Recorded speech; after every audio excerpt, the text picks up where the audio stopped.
بسم الله الرحمن الرحيم. السلام عليكم ورحمة الله وبركاته. ازيكم يا حبايبي، عاملين ايه؟ النهاردة هنعمل طواجن بامية وفراخ مشوية في الفرن. انا ابتديت اهو. طبعا غسلت الفراخ كويس وعملت لها محلول النقع اللي احنا متفقين عليه لمدة ساعتين. سكر وملح وليمون. بسيبها ساعتين فيه، وبعد كده بغسلها بالدقيق واحطها في الصينية تكون ناشفة خالص. عملت لها في الكبة البصل اهو، قطعته في الكبة ومعاه طماطم وعصرت عليه نص ليمونة عشان تبقى حلو، ليمونة برضو على الفراخ نفسها. يعني لازم الاتنين، ليمونة وفلفل اسمر على الفراخ ونص ليمونة تاني على التتبيلة، ونعمل لها المساج التمام بالبصل والتتبيلة كلها، بصل وطماطم وليمون وفلفل اسمر والبهارات كلها. اوكي، صلوا على النبي، اللهم صل وسلم وبارك عليك يا حبيبي يا سيدي يا رسول الله. بعدين بنحط شوية زيت، شوية مية سخنة صغيرين، وهنحطها تتشمع شوية على النار. انا طبعا ما كانش عندي فويل فحطيتها بالصينية، لازم اتصرف يعني.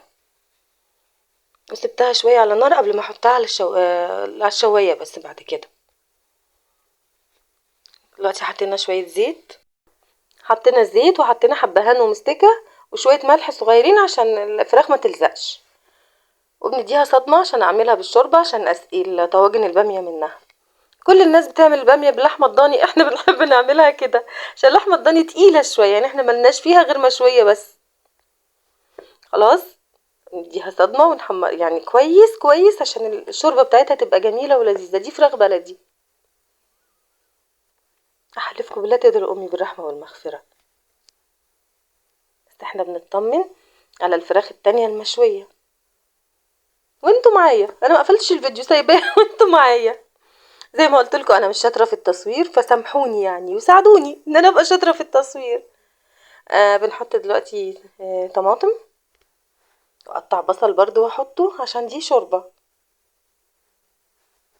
ان شاء الله فيديوهاتي تكون سهلة وجميلة وبتحبوها. والله انا بقرا كومنتاتكم كلها جميلة يا حبايبي، ربنا يخليكم ليا يا رب. ودي شطة شوية بنحطها، هنحط نص معلقة صغيرة هريسة الشطة عشان انا بحبها فيها يعني، بس مش هكتر، حاجة بسيطة يعني بس. وبعدين هنحط المية السخنة ونسيبها بقى تغلي عشان ناخد احلى شوربة عشان طواجن البامية. تعرفين شوربة الفراخ البلدي جميلة، وديت انا بقلي علشان البامية. انا بعملها الاول في الحلة وبعدين نص سوا وبعدين بحطها في الفرن، في الطواجن يعني عشان تبقى مستوية كويس. البصل وشوية صلصة، معلقة صلصة تقريبا بس مش اكتر من كده، وبنحمرهم. بعدين بحط الطماطم الاول، ما نحط بصل وتوم، نسيت اقول لحضراتكم ان احنا ضاربين مع البصل توم. عارفين تقلية البامية لازم بصل وتوم اساسي. وادي الفراخ، ودي الفراخ اللي بتتسلق عشان اخد شربتها.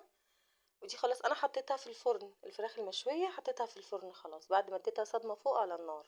يعني تعتبر نص سوا بالظبط او اكتر، او 3/4 سوا هي على النار. ودي البامية، طبعا بامية متفرزة مش طازة، هي متفرزة.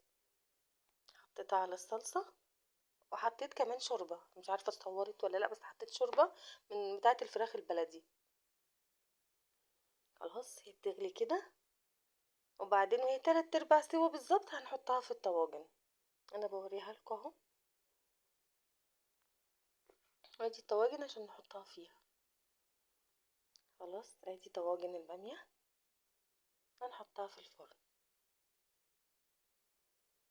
طبعا احنا قبل المغرب بنفضي المخلل. انا معايا بص كل الاجواء معاكم، ما قفلتش الفيديو خالص. ودي الفراخ المشويه، دي طواجن الباميه خارجه من الفرن بصوا، يعني سخنه نار بس والله كانت لذيذه تستاهل بقكم فعلا يعني، اخواتي وحبايبي.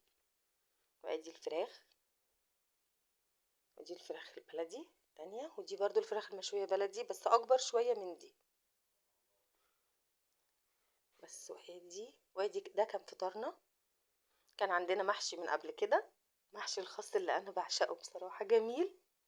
ودي الفراخ، دي السفرة بتاعتنا.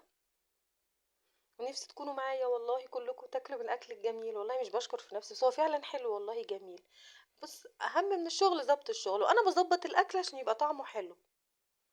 احلى طاجن باميه والله هتاكلوه بنفس الطريقه دي. ادي الفراخ، طبعا الفاكهه في النص عشان احنا بعد الفطار بناكل فاكهه على طول، والعصير تمر هندي بالتلج. بص في الساعه دي بس والله كان جميل بالتلج، حلو قوي.